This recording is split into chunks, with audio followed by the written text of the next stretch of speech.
أعوذ بالله من الشيطان الرجيم بسم الله الرحمن الرحيم الله الذي جعل لكم الأنعام لتركبوا منها ومنها تأكلون আল্লাহর কুদরতের বিবরণ আল্লাহকে আল্লাহুল্লাযী আল্লাহ তিনি জাআলা লাকুমুল আনামা যিনি সৃষ্টি করেছেন তোমাদের জন্য গবাদি পশু কেন লেতার কাবু মেনহা এর কতগুলির উপরে তোমরা সওয়ার হও আরোহণ করো অমেহনা তাকুলুন আর কতগুলি তোমরা খাও যেমন ঘোড়া গাধা খচ্চর এগুলি আরোহণ করার জন্য আর খাওয়ার জন্য গরু ছাগল ভেড়া এগুলো আমরা খাই তো এ কথা বলছেন যে এগুলি কে সৃষ্টি করছে এগুলি আল্লাহ সৃষ্টি করেছেন আল্লাহর কুদরত দেখে আমরা আল্লাহর উপর ঈমান আনবো এই জন্য আল্লাহ তাআলা বিভিন্নভাবে তার পরিচয় আমাদেরকে দিচ্ছেন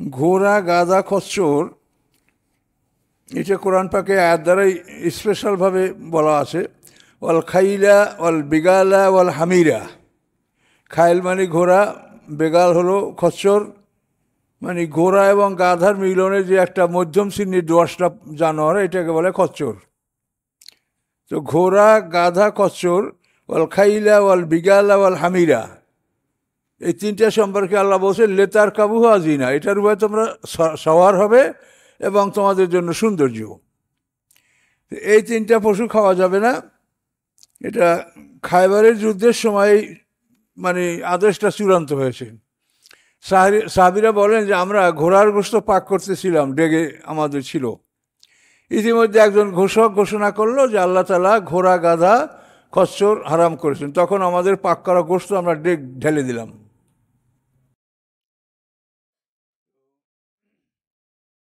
আল্লাহ তাআলা তিনি সব কিছু জানেন ভূত ভবিষ্যৎ আমাদের জন্য কি ভালো হবে সেটা তিনিই জানেন তো এই পশুগুলি আমাদেরকে ভারবাহী পশু আর এছাড়া অন্যগুলি আমরা খাবো হাল চাষ খাওয়া দাওয়া ইত্যাদি বিভিন্ন পশু দ্বারা বিভিন্ন সেবা আমরা নিচ্ছি পশুর লোম চামড়া হাড্ডি সবই আমরা ব্যবহার করছি প্রত্যেকটা জিনিসই আমাদের কাজে আসে আমরা দুধ খাচ্ছি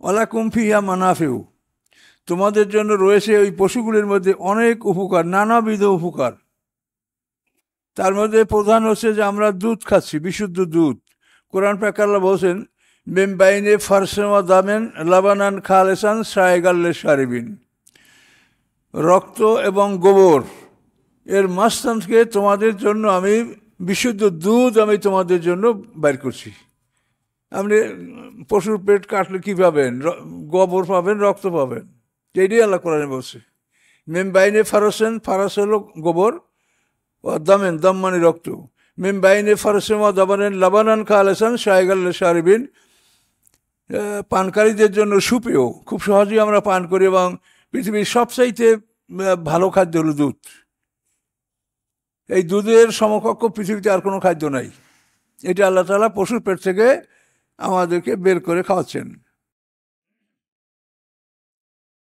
অলে তাবলুগু আলাইহা হাজাতান এবং এই পশুগুলির মাধ্যমে তোমাদের যে প্রয়োজন এটা তোমরা মিটাচ্ছ তুমি কোন শহরে যাবা এখনও পৃথিবীতে এমন এমন জায়গা আছে যেখানে গাড়ি ঘোড়া ট্রাক যেতেও পারে না চলতেও পারে না সেখানে এই ঘোড়া গাধা হাতি এই সমস্ত মহিষ এগুলির গাড়ি দ্বারা সেখান থেকে মাল সরবরাহ হয় কাঠ সংগ্রহ করা হয় এই আধুনিক বিশ্বেও এখনও এমন এমন বহু জায়গা আছে তা আল্লাহ বলেন তোমাদের প্রয়োজন এই পশুগুলির মাধ্যমে তোমরা মিটাচ্ছ সুদূরিকুম যে প্রয়োজনগুলি তোমাদের অন্তরে অনুভব করো ও আলাইহা ওয়ালাল ফুলকে তুহমালুন এবং এই পশুগুলির উপরে এবং নৌকাগুলির উপরে তোমাদেরকে বহন করা হয় তোমরা নৌকায় চড়ো জাহাজে চড়ো আর এই পশুগুলির উপরে তোমরা আরোহণ করছো এগুলি সবই আল্লাহর কুদরত এবং এই পশুগুলি আমাদের জন্য আল্লাহ তাআলা অনুগত করে দিয়েছেন ওয়ুরিকুম আয়াতিহি আল্লাহ দেখান তার নিদর্শনগুলি তোমাদেরকে ফাআইয়া আয়াতিল্লাহি তুনকিরুন তোমরা আল্লাহর কোন নিদর্শনগুলি অস্বীকার করবে? চন্দ্র, সূর্য, গ্রহ, নক্ষত্র, আকাশ, পৃথিবী, নদী, সমুদ্র, জঙ্গল, মরুভূমি, তোমরা যেটাই দেখো সেটা আল্লাহর নিদর্শন। কাজে কোনটাকে তোমরা অস্বীকার করতে পারবে? পৃথিবীতে কিভাবে পাহাড়ের স্থাপন করা হয়েছে, এই পাহাড় যদি পৃথিবীতে না থাকতো তাহলে পৃথিবীটা এত ভারী হতো না। এটা যেহেতু ঘন্টায় 43,200 মাইল বেগে চলে, কাজে এটা আমাদেরকে নিয়ে এত জার্কিং করতো যাতে আমরা সবাই বমি করিয়ে মরে যেতাম। বড় বড় জাহাজ যদি শূন্য হয়ে যায় তো ওই জাহাজে পানি লোড করে তারপর জাহাজ চালাতে হয়, তা নইলে খালি জাহাজ চালিয়ে ইঞ্জিনের ধাক্কায় ওর মধ্যে যারা মানুষ আছে তারা সব বমি করবে, মরবে। কাজে ওজন না হইলে এটা হয় না। রেলের গাড়ি, রেলের চাকাগুলি এত ওজন লোহা কেন? যে এটা যদি ওজন না থাকে তো গাড়িটা লাইনে থাকবে না, এটা পড়ে যাবে লাইন থেকে। একটা রেলের খালি ইঞ্জিন 20 কিলোর বেশি গতি নিতে পারে না। আর যখন আসলে 10টা 12টা বগি বেঁধে দেন তখন ও 150, 200, 250 কিলোমিটার বেগে চলতে পারে। কিন্তু যখন তার সাথে কিছু থাকে না তখন সে স্পিড দিতে পারে না, তাহলে ইঞ্জিনটা ছটকে পড়ে যাবে লাইন থেকে। আল্লাহ তাআলার এই যে সৃষ্টির একটা রহস্য, যে এই পৃথিবীকে পাহাড় দ্বারা পৃথিবীকে আল্লাহ তাআলা অত্যন্ত ওজন করেছেন, ভারী করেছেন, যার জন্য এই পৃথিবীটা যে চলে আমরা বুঝতেই পারছি না যে এই পৃথিবীটা চলে। এটা ঘন্টায় 43,200 মাইল বেগে চলে। আর এটা কোরআনেরই কথা। কোরআনে বলা আছে অকুল্লুন ফি ফালাকে ইয়াসবাহুন। কুল্লুন মানে সব, গ্রহ, নক্ষত্র, তারকা, সূর্য, চন্দ্র সব আকাশে তারা বাতাস বেড়ে সাঁতার কাটতেছে। সাবুন মানে সাঁতার কাটা, সবগুলি শূন্যের উপরে চলাচল করছে। এবং এইটি এমনভাবে আকাশে সেট করা, যেটা আমরা তো বিজ্ঞানী না, তবে আমাদের সাধারণ জ্ঞানে যেটা আমরা কোরআন থেকে পাই, এই আকাশের সমস্ত উন্মুক্ত জায়গা এগুলি প্রত্যেকটা গ্রহ নক্ষত্রকে ভাগ ভাগ করে দেওয়া। আমাদের এই পৃথিবীর সীমানা কোন পর্যন্ত, ওর পর থেকে চাঁদের সীমানা, তারপরে যে গ্রহ নক্ষত্র তার সীমানা, অর্থাৎ এগুলো হলো ম্যানশন অফ স্টার্স, যেটাকে বলা হয়েছে বুরুজ। অসমাই জাতিল বুরুজ ও জাআলা ফিস সামাই বুরুজা। এই বুরুজ শব্দের অর্থ হলো ম্যানশন অফ স্টার্স। ম্যানশন মানে বড় বাড়ি, তারকাদের বড় বড় বাসগৃহ। তাহলে এক একজনার ঘর এবং বাড়ি, আপনার ঘরটা হলো একটা সীমিত জায়গার, বাড়িটা তো অনেক বড়। আমাদের সব বাড়িঘর যাদের গ্রামে আছে, এক একজনের বাড়ি, বাপদাদার বাড়ি 15, 20, 30 বিঘার উপর একটা বাড়ি বা আরও বড় বাড়ি আছে। তো ওই রকম গ্রহ নক্ষত্রগুলি, ওই গ্রহ নক্ষত্রগুলির মধ্যে আল্লাহ তাআলা আকাশের সমস্ত উন্মুক্ত জায়গা যেটা, এটাকে ভাগ করে দিয়েছে। আর 1 ইঞ্চি জায়গাও মানে বেদখল কেন, সব দখলে আছে, সীমানা করা আছে। এইখান থেকে এই পৃথিবী, এই চাঁদ, এইখান থেকে একটা জিনিস আপনি ছাড়লে এটা পৃথিবীতে পড়বে, এর উপরে গিয়ে যদি একটা জিনিস ছাড়েন সেটা চাঁদের উপরে যেয়ে পড়বে। এই জায়গাটার নাম হলো গ্র্যাভিটি। এবং এই জায়গাটা এমন একটা জায়গা, এইখানে কোনো যন্ত্র কাজ করে না। এই পৃথিবীর থেকে যখন মানুষ চাঁদে যায় তখন ওইখানে গেলে তার কোনো যন্ত্রের কাজ করে না। তখন ওই জায়গাটা ভেদ করার জন্য ওটাকে বিজ্ঞানের ভাষায় বলা হয় লুনার মডিউল। ওই ক্ষেপণাস্ত্র মানে যে আকাশযান যেগুলি থাকে, এই আকাশযানের সাথে লুনার মডিউল ফিট করা থাকে। ওইখানে যাওয়ার পরে তো সবই রিমোট, এরা ওইখানে গেলে তখন ওই লুনার মডিউল বাস্ট করে। বাস্ট করার পরে ও এত জোরে ধাক্কা দেয়, এই ধাক্কা, এই গ্র্যাভিটিটা মানে পৃথিবী এবং চন্দ্রের যে মাঝখানে যে গ্র্যাভিটি, এই জায়গাটা ওই ধাক্কায় ওটা পার হয়ে যায়, ছিদ্র করে ওটা ধাক্কায় পার হয়ে যায়। আর ওপাশে গেলেই আবার ইঞ্জিন অটো স্টার্ট। এই গ্র্যাভিটিটা পার করে ওপাশে গেলেই ইঞ্জিন আবার অটো স্টার্ট, আবার চলতে থাকবে। তো আল্লাহ তাআলা এই কুদরত যে তার, কিভাবে তিনি আকাশ পৃথিবী সাজিয়েছেন। আল্লাহ বলছেন আমার কোন নিদর্শনগুলি তোমরা অস্বীকার করবে। এখন এই নিদর্শনগুলি তো আপনাকে দেখতে হবে, এর নাম হলো গবেষণা। আপনি এইটা চিন্তা ভাবনা করলে আপনার অন্তরে আল্লাহর প্রতি গভীর বিশ্বাস সৃষ্টি হবে। পরকালের প্রতি বিশ্বাস সৃষ্টি হবে, আপনার ইবাদতে আপনি মজা পাবেন, মন আপনার এদিকে আসবে। আর এই সবগুলো যদি না বোঝেন তাহলে এটা কিছু না, মনে করবে যে মসজিদে আসি নামাজটা পড়ে তাড়াতাড়ি দৌড় দিতে পারলে হইল। আর যদি মনের অবস্থা এটা ভালো হয় তাহলে আপনারা এখানে শান্তি পাবেন। মাছ যেরকম পানির মধ্যে শান্তি পায়, একজন মোমেন মসজিদের মধ্যে সেই রকম আরাম বোধ করবে। তো আল্লাহর এই কুদরতগুলি আল্লাহ বলছেন যে আমার কোন নিয়ামতকে তোমরা তুনকিরুন, তোমরা অস্বীকার করবে, যেদিকে তাকাবে সেদিকে আমার কুদরত। তো এই যে আকাশের এই যে ব্যাপারটা, এটা আমিও খুব আগে আমি বুঝতে পারি না, কোরআন গবেষণা করতে করতে আমাকে আল্লাহ তাআলা এই জ্ঞানটা দিয়েছে, আমি এটা আগে আমারও জানা ছিল না। অসময় জাতিল বুরুজ ও জারাফিস সময় বুরুজা, এটা কিন্তু দেখেন ওই যে যারা জ্ঞানীরা তর্জমা করছে তারা লেখছে ওখানে বুরুজ অর্থ লেখছে কি যেন বলা হয়, জোডিক্যাল সার্কেল। জোডিক্যাল সার্কেল মানে কি, এটার বাংলাটা কি? বাংলাটা হলো এই যে আছে না, এই যে সিংহ রাশি, রাশিচক্র, মিথুন রাশি, সিংহ রাশি, তুলা রাশি, এই 12টা রাশি আছে না, কিন্তু ওনারা লেখছে এই বুরুজ মানে রাশিচক্র।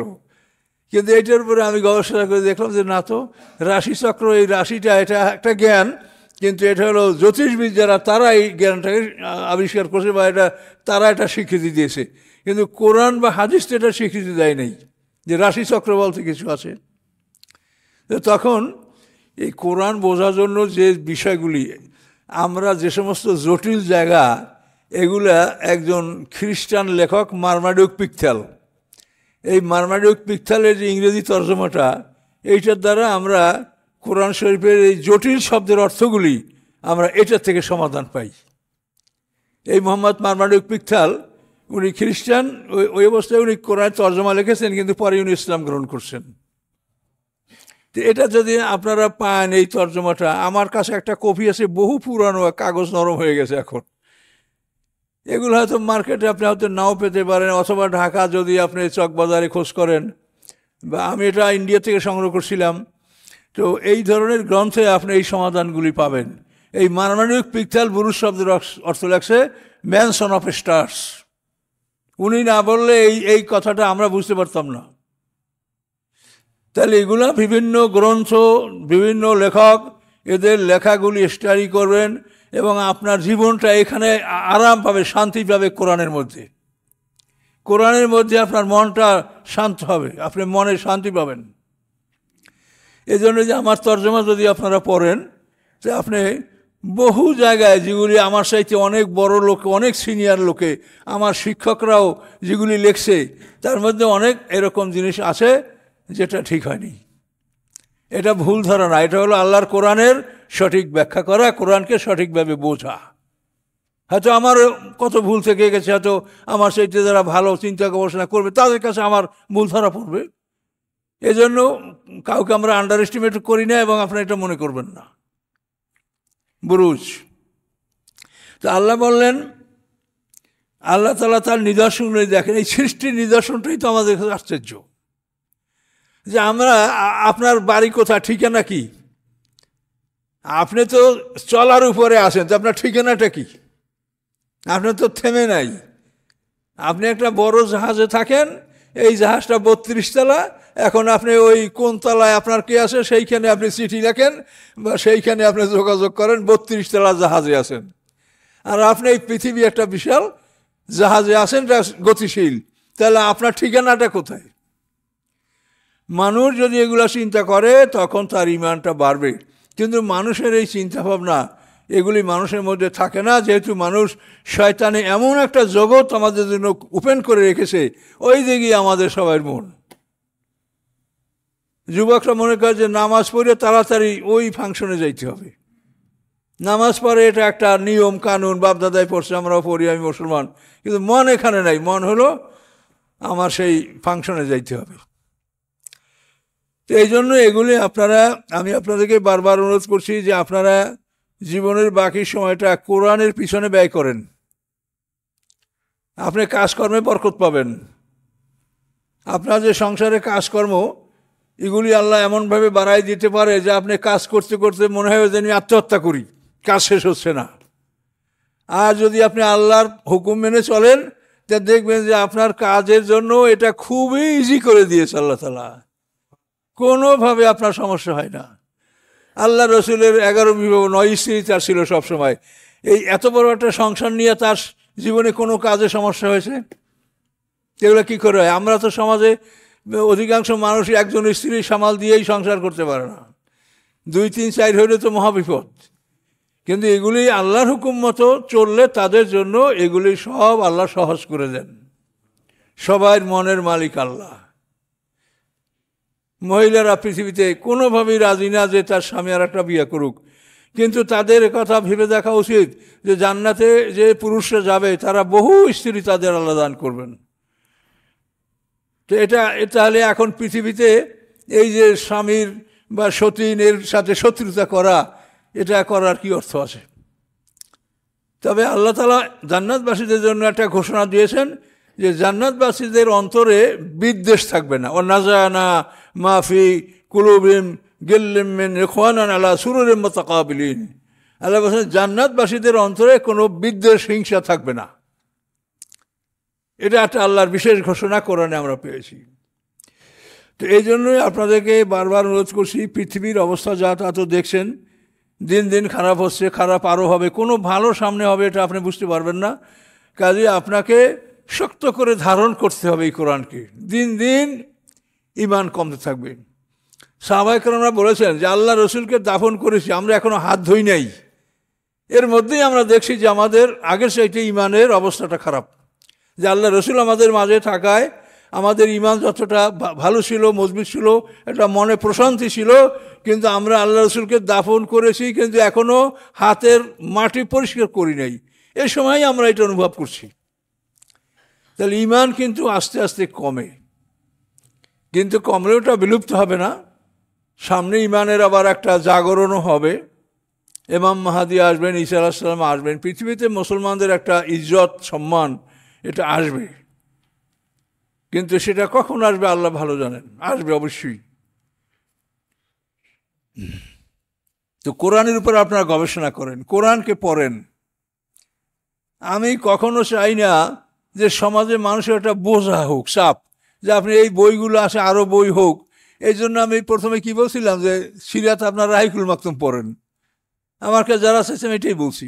কিন্তু পরে আমি নিজে রাহিকুল মাকতুম পড়ে দেখি যে তার মধ্যে এমন কিছু সমস্যা আছে, এটার সমাধান দেওয়া উচিত। এই জন্য আমি আবার নিজে সিরাত লিখেছি। আমি অত বড় লিখি নাই, কিন্তু আমি ছোট লিখেছি, কিন্তু এর মধ্যে আপনার সমস্যাগুলো সমাধান পাবেন ইনশাল্লাহ। আবার এই তাফসিরের তর্জমার ব্যাপারেও এই যেটা আমি বললাম যে অন্যরা যেটাকে বললেন জোডিক্যাল সার্কেল, রাশিচক্র, এই রাশিচক্র, বুরুজ মানে রাশিচক্র, এটা কেমন একটা কথা কন। এরকম আরও অনেক মারাত্মক মারাত্মক বিষয় আছে এর মধ্যে, যে ভুলগুলি এদের মধ্যে আছে। এগুলো আপনারা পড়লে দেখবেন। আর আমার এই তর্জমা নিয়ে আমি যদি আল্লাহ কোরআন শরীফের তাফসির আপনাদের মধ্যে শেষ করার তৌফিক দেয়, তাহলে এর মধ্যেই যথাস্থানে আপনারা পাবেন জিনিসগুলো, যে কোন কোন জায়গায় ভুলগুলো হয়েছে।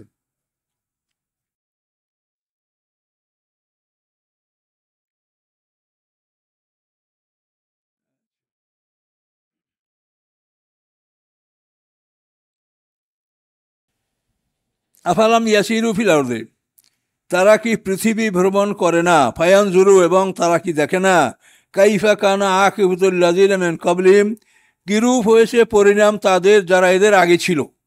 এই মক্কাবাসীদের আগে যারা ছিল তাদের পরিণামটা কি হয়েছে তা কি দেখে না। কানু আকসারা মিনহুম, তারা সংখ্যায় ছিল এদের চাইতে বেশি, ও আসাদ্দা কুয়া, শক্তিতে ছিল এদের চাইতে কঠিন শক্তিশালী, ও আসারান ফিলার, এবং পৃথিবীতে তার অনেক স্মৃতি রেখে গেছে, দালান কোঠা, শিক্ষা, সংস্কৃতি, অনেক স্মৃতি রেখে গেছে। ফামা আগনা আনহুম মা কানু ইয়াকসিবুন, অথবা তাদের উপার্জন তাদের কোনো উপকারে আসে নাই। তাহলে এগুলি মক্কাবাসীরা যদি সিরিয়ায় যায়, তারা তো ব্যবসা অনিবার্য, সিরিয়ায় তাদের যেতেই হতো। সিরিয়ায় গেলে প্রতিমধ্যে হিজির অঞ্চলে তারা সামুদ জাতির ধ্বংসাবশেষ দেখতে পাবে। তাদের পরিত্যক্ত বাড়িঘরগুলি পাহাড় কেটে দালান করে, এগুলো দেখতে হবে হিজির অঞ্চলে। আরও উত্তরে গেলে লুত সম্প্রদায়ের ধ্বংসের স্থান তারা দেখতে পাবে। দক্ষিণে যখন তারা ইয়ামানে সফর করতে যাবে তখন আদ জাতির ধ্বংসস্তূপ তারা দেখতে পাবে। এই যে বেহেশত বানাইছিল না সাদ্দাত, এ কিন্তু আদ জাতির লোক। এই আদ জাতির লোক এই সাদ্দাত বেহেশত বানিয়েছিল। বেহেশতের নাম দিয়েছিল জান্নাতে আদন, হ্যাঁ, এডেন গার্ডেন, চিরস্থায়ী জান্নাত।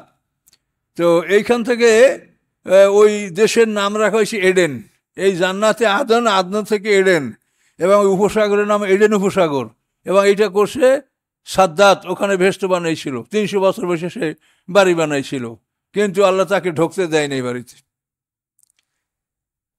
মিস্ত্রি খবর দিয়েছে যে আপনার বাড়ি রেডি, আসেন। তখন ঘোড়ায় সওয়ার হয়ে বাড়ির কাছে গেছেন, কিন্তু বাড়ির কাছে যেয়ে বাড়ি দেখেছেন, কিন্তু ঢোকার সময় আজরাইল দেয় না, তোমার সময় নাই, এই এখানেই তোমার সমাপ্তি। কি করার আছে বলেন? আমাদেরও তো এরকমই হবে। আমরা কি অবস্থায় আসবে, যখন আসবে আমাদের কোনো হাহু কিচ্ছু বলার কোনো ক্ষমতা থাকবে না। আজরাইলের ঘেরান পাওয়ার সাথে সাথে সমস্ত শক্তি রহিত হয়ে যাবে, কোনো কিছু বলা করার ক্ষমতা থাকবে না। কাজে এগুলি সত্য, আমরা চোখে দেখছি। এই জন্য মৃত্যুর অপর নাম হল ইয়াকিন। মৃত্যুর অপর নাম ইয়াকিন। ওয়াবুদ রাব্বাকা হাত্তা ইয়াতিয়াকাল ইয়াকিন, দৃঢ় বিশ্বাস। মৃত্যুর সময় আপনি সব বিশ্বাস করবেন, ফেরেশতা আছে, জান্নাত আছে, জাহান্নাম আছে, আল্লাহ আছে, সব বিশ্বাস করবেন।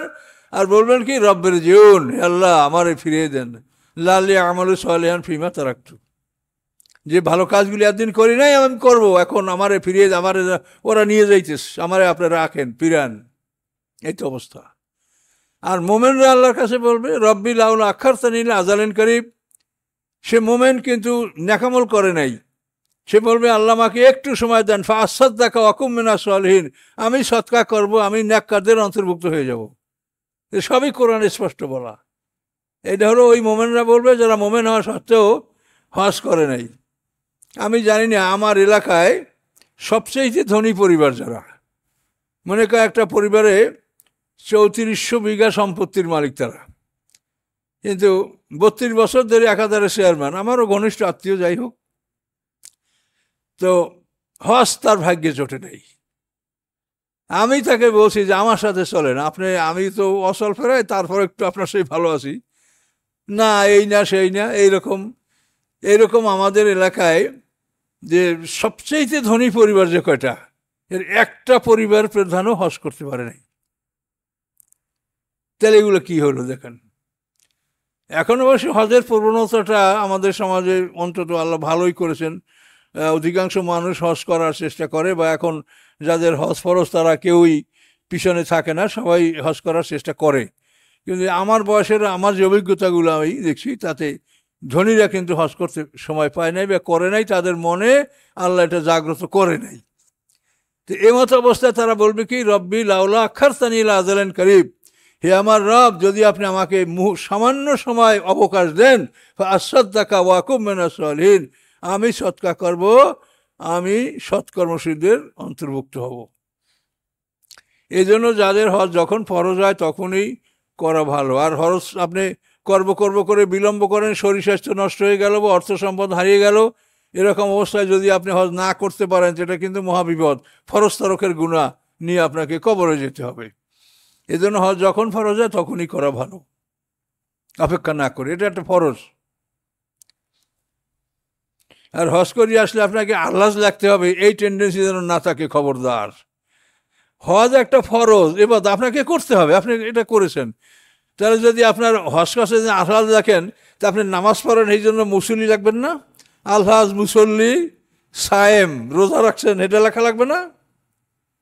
হ্যাঁ, অনেকে এটা মানে, আমি জানি না, আমার এলাকায় আল্লাহ না লাগলে সে রাগ করে, আমার নামে আল্লাহ লেখা হইল না কেন।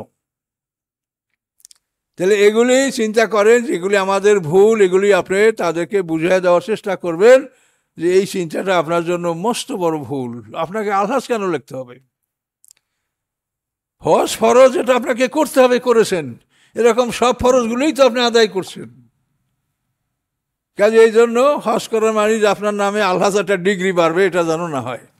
আল্লাহর উদ্দেশ্যে আল্লাহ এটা ফরজ করেছেন, এই ফরজ আমল যাতে আমরা করতে পারি সেই নিয়তেই এই কাজ করতে হবে। তো আল্লাহ তাআলা বলেন স্পষ্ট কথা, এই কথার আর কোনো তাফসির করার দরকার হয় না।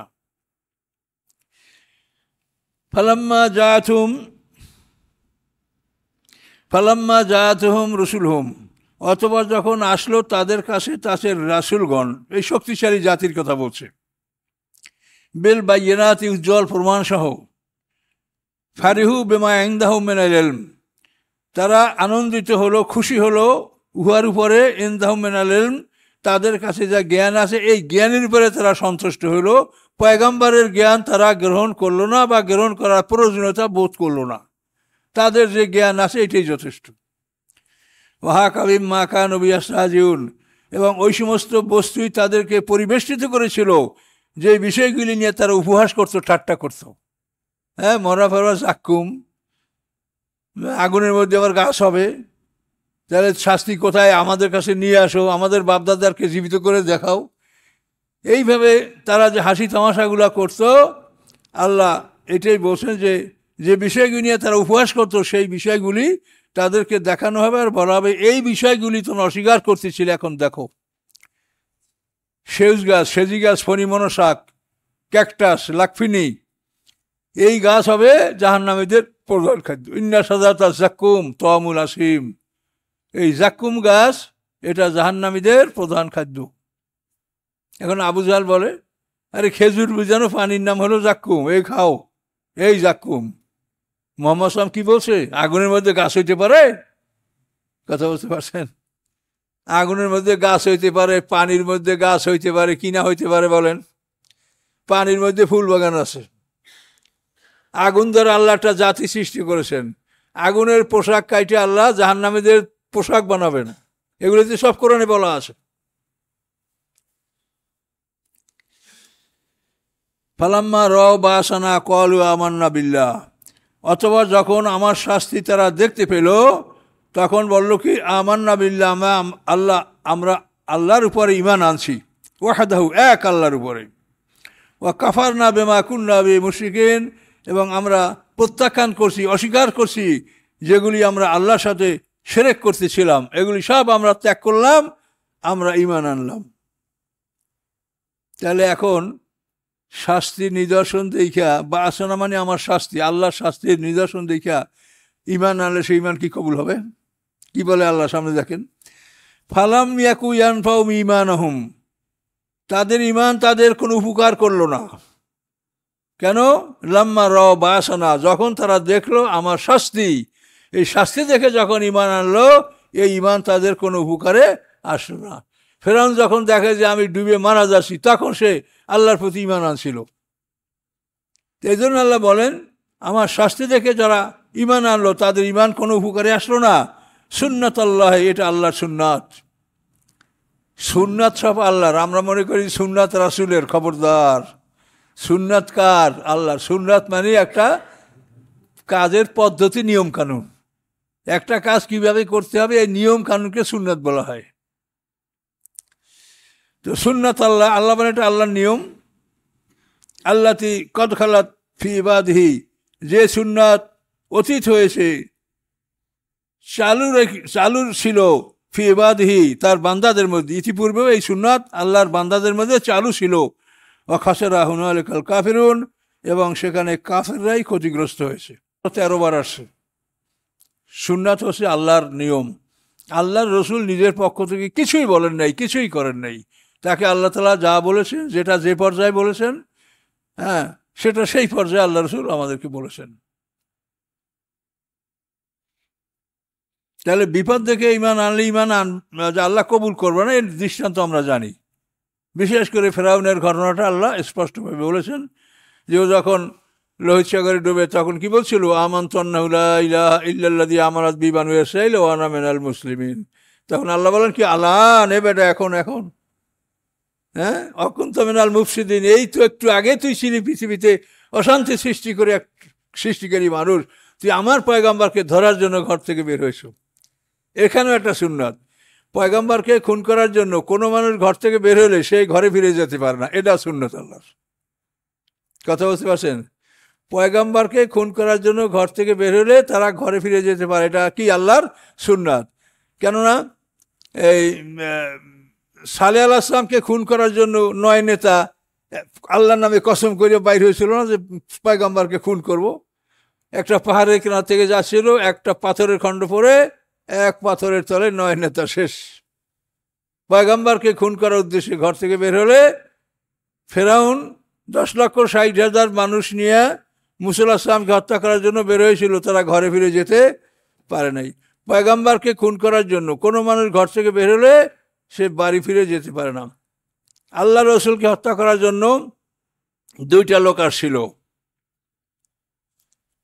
একটা হলো ইরবাদ ইবনে রবিয়া, আর একটা হলো আমের ইবনে তুফাইল, আর একটা হলো ইরবাদ। আমের আর ইরবাদ, এই 2টা লোক, এরা পূর্বাঞ্চলে ওই অঞ্চলের লোক, বড় নেতা। এখন আমের আর ইরবাদ এই 2জনে আল্লাহ রসুলকে হত্যা করার জন্য পরামর্শ করে আসে। তো আমের খুব ভালো বক্তা ছিল, খুব ভালো কথা বলতে পারত। আর ইরবাদ ইবনে রবিয়া এ ছিল ভালো তলোয়ার চালাইতে জানত। এখন আমের বলছে যে আমি আল্লাহ রসুলের সাথে কথা বলবো, কথা বলতে বলতে কথার মধ্যে আমি তাকে একেবারে গভীরে নিয়ে যাব, এই সময় তুই তাই কেটে ফেলবি। তো এই পরামর্শে সে আমের ইবনে তুফাইল প্রথম আল্লাহ রসুলকে বলছেন যে আমি ইসলাম গ্রহণ করে আমাকে কী দেবেন আপনি? আপনার রাজ্যের অর্ধেক আমারে দিবেন আর অর্ধেক আপনার থাকবে। তো আল্লাহ রসুল বলছেন যে এটা আমার হাতে কিছু না, এটা আল্লাহর, আল্লাহ যা করেন তাই। তা আপনার পরে আমি আপনার পরে আমি রাজা হব, সেটা করেন। এই ধরনের আপত্তি আল্লাহ রসুল এগুলা কিছুই শোনেন নাই। পরে বলছে তো আপনি আমার সাথে একটু ওঠেন, আপনার সাথে আমি অনেক কথা বলবো। ঠিক আছে বলেন। এই কথা বলতে বলতে সে ইরবাদ ইবনে রবিয়াকে বলছে যে আমি কথার মধ্যে তাকে নিমজ্জিত করব, তখন তুমি আঘাত করবা। কিন্তু কথা বলতে বলতে একটা জিনিসের শেষ তো আছে, সমাপ্ত হয়ে গেল, কিন্তু আল্লাহ রসুলকে ইরবাদ আঘাত করলো না। এরপরে জিজ্ঞাসা করে যে আমি এত কথা বললাম, তুই কি করলি? কাজে আমি যখন তলোয়ার বাইর করি আল্লাহ রসুলকে আঘাত করব, তখন তোমার গর্দান দেখি, আল্লাহ রসুলের গর্দান দেখতে পাই, এখন কি করব? আঘাত করলে তুমি শেষ। তো এইভাবে সে ইরবাদ ইবনে রবিয়া বজ্রপাতে মারা গেল। আর আমের ইবনে তুফাইল সে কুষ্ঠরোগ হয়ে এক মহিলার বাড়িতে আশ্রয় নিয়ে সেখানে বসে সে মারা গেল, একজনও ফিরে যেতে পারে নাই। পয়গম্বরকে খুন করার জন্য ঘর থেকে বের হলে তারা ফিরে যেতে পারেন, এটা আল্লাহ সুন্নাত। তবে মুহাম্মদ সাল্লাল্লাহু আলাইহি ওয়াসাল্লামকে যারা হত্যার জন্য দারুণ উদয় পরামর্শ করছিল, এই লোকগুলা কিছু সময় ছিল বদর পর্যন্ত। বদরের দিন এরা সবাই তাহাতেক, মানে এই তলোয়ারের নিচে এদের সবার জীবন গেল। এই জন্য এগুলো আল্লাহর সুন্নাত, সুন্নাত আল্লাহ বলেন এগুলি আল্লাহর নিয়ম কানুন। এই নিয়ম পূর্ববর্তীদের মধ্যেও এই নিয়মটা অতীত হয়েছে, এবং সব জায়গায় হুনালিকাল খাসেরা হুনালিকাল কাফিরুন, কাফেররাই ক্ষতিগ্রস্ত হয়েছে। নবী রসুলরা কষ্ট পেয়েছে, কিন্তু ক্ষতিগ্রস্ত হয়েছে কাফেররা। নবী রসুলরা মোমেনরা তার বহু বিনিময় পাবেন।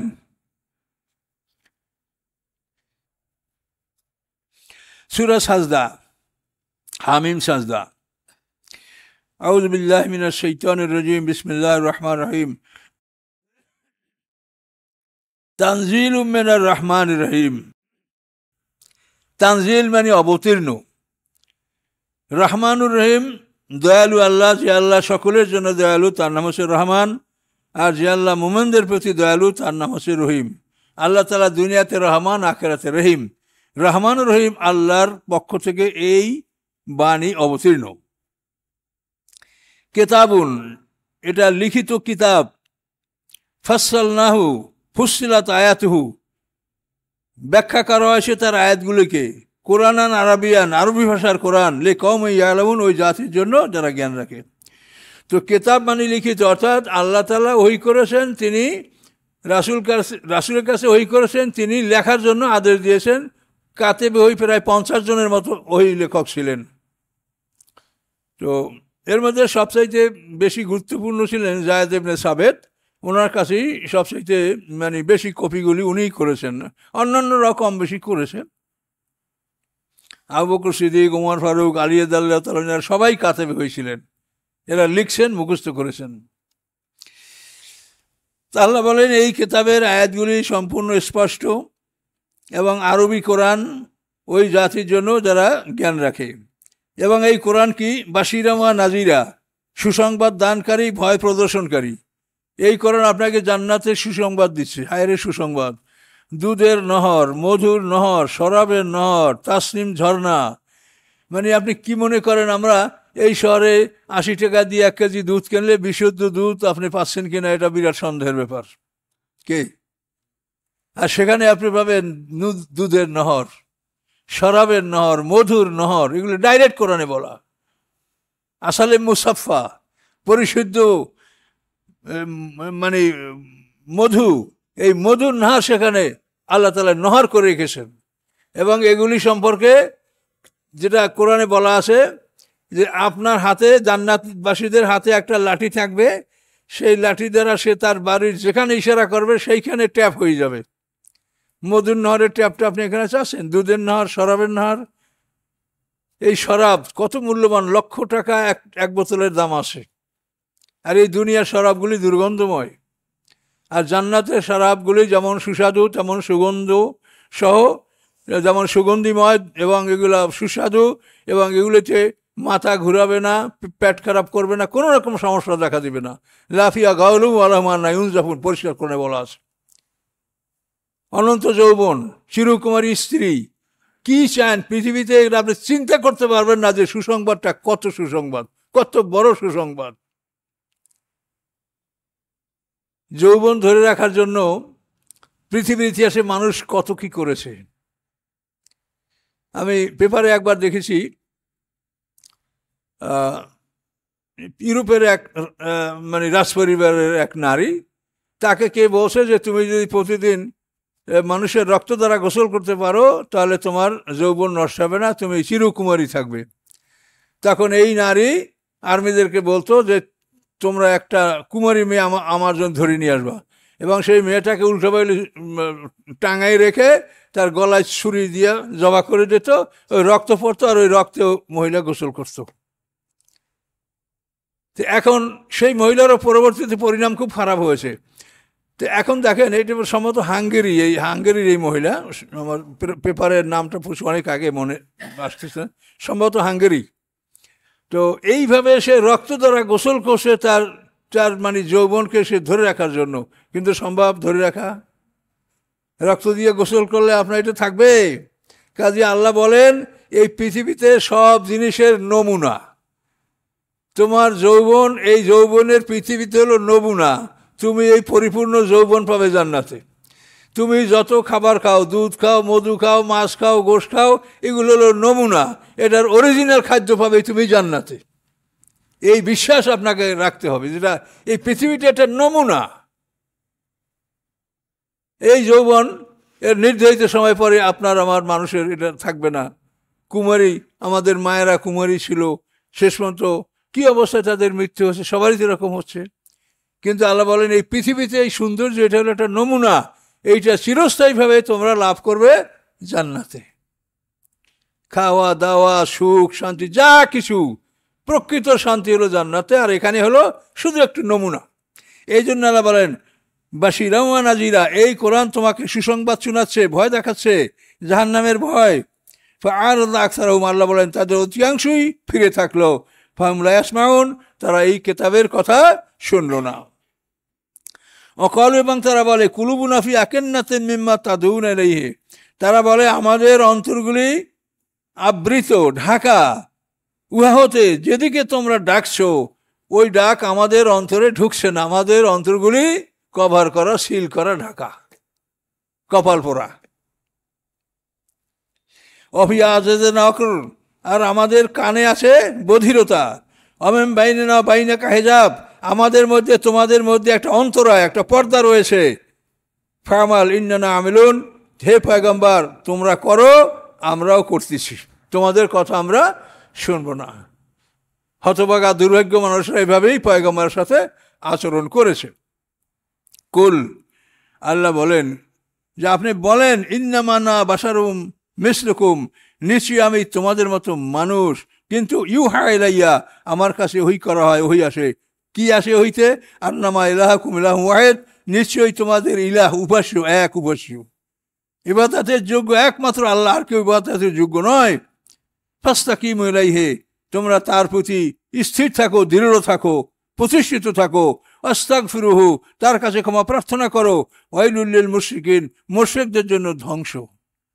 কাজী নবী বললেন যে আমিও তোমাদের মতো মানুষ, ব্যবধান হলো আমার কাছে ওহী আসে, তোমাদের কাছে আসে না।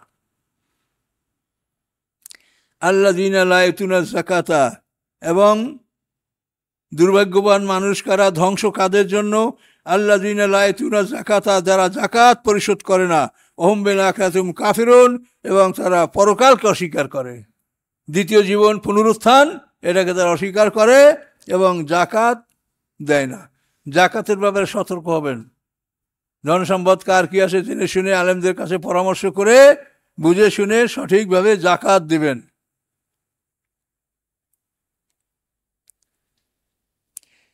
ইন্নাল্লাযীনা আমানু ওয়া আমিলুস সালিহাত লাহুম আজরুন গায়রু মামনুন, নিশ্চয়ই যারা ঈমান এনেছে এবং সৎকর্ম সম্পাদন করেছে। আমিলুস সালিহাত মানে ভালো কাজ করা, যোগ্যতাপূর্ণ কাজ করা। যে যে কাজে যোগ্য সেই কাজ, যোগ্যতা সম্পন্ন কাজ করার নাম আমলে সালেহ। যারা ঈমান এনেছে, যোগ্যতাপূর্ণ কাজ করেছে, ভালো কাজ করেছে, লাহুম আজরুন, তাদের জন্য রয়েছে পুরস্কার, এমন পুরস্কার গায়রা মামনুন, যা কখনো বন্ধ হবে না, অশেষ, চিরকাল এটা চলতেই থাকবে আল্লাহর পক্ষ থেকে, কখনো বন্ধ হবে না। একরকম হলো থাকে পর্যন্ত। তাহলে এই জান্নাতের সুসংবাদগুলি, এবং মনে রাখেন এই যে কোনো জিনিস পৃথিবীতে এখন, ধরেন আমাদের মতো যারা বয়স্ক তারা অনেকেই গরুর গোশত ত্যাগ করছেন, গোশত খাইতে পারছি না আমরা, অথচ পৃথিবীতে সবচাইতে সুস্বাদু খাবার হলো গরুর গোশত ভুনা। কিন্তু আল্লাহ তাআলা জান্নাতে প্রথম খাবার দেবেন মাছের কলিজা ভুনা, তারপর দ্বিতীয়বার জান্নাতে লালিত পালিত জান্নাতের ষাঁড়, বড় গরু, এগুলি জবে করে জান্নাতের ষাঁড় ভুনা করে খাইতে দেবে জান্নাতে। সেখানে আর কোনো ডায়াবেটিসের চিন্তা নেই, আর প্রস্রাব পায়খানার ব্যাগ হবে না, এই সুন্দর জায়গা।